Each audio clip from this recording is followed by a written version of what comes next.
Bonjour François. Et bonjour Gérard, qui m'a écrit d'Albertville pour me dire qu'il apprécie mes chroniques. Merci à vous. Mais aussi et peut-être surtout pour me signaler que j'évoque ici trop rarement la question du nucléaire. Du coup, j'ai vérifié. La dernière remonte au 10 mai 2016 à l'occasion des 30 ans de la catastrophe de Tchernobyl. Une chronique annuelle en somme. Et puisque vous terminez votre longue lettre en me demandant mon avis sur le nucléaire, Gérard, je vous livre quelques réflexions qui devraient vous l'indiquer. Je précise d'emblée que je n'ai rigoureusement aucune compétence en physique nucléaire. Mes arguments sont ailleurs et j'ai la prétention de croire qu'ils sont de bon sens.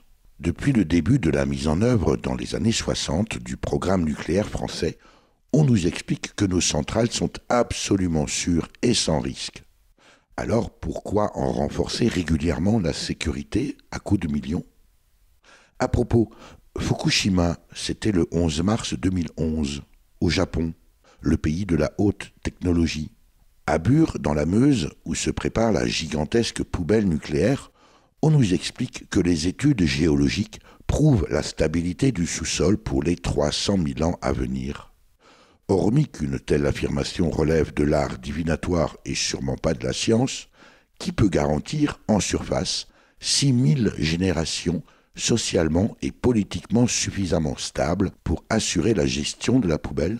Personne, absolument personne, à moins d'une parfaite malhonnêteté intellectuelle. Et ce n'est pas la fameuse réversibilité qui changera quoi que ce soit à la donne.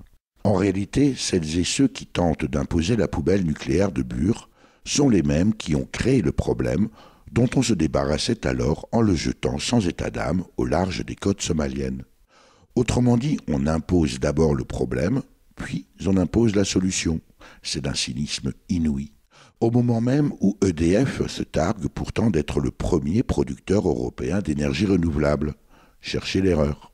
Quant au coût réel de l'énergie nucléaire, il atteint des sommets lorsque l'on additionne le prix de l'énergie payée par le consommateur, vous, Gérard et moi, et les impôts payés par le contribuable, moi et vous, Gérard, pour financer la sécurité militaire des zones d'extraction de l'uranium, les mises aux normes des centrales et leur démantèlement.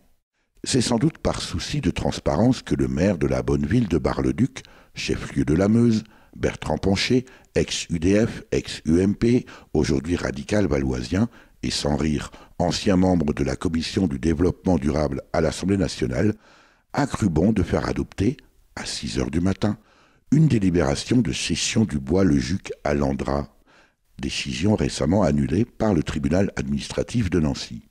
Certes, Gérard, ce n'est pas une chronique annuelle qui va changer le cours des choses, mais l'engagement citoyen, sans aucun doute.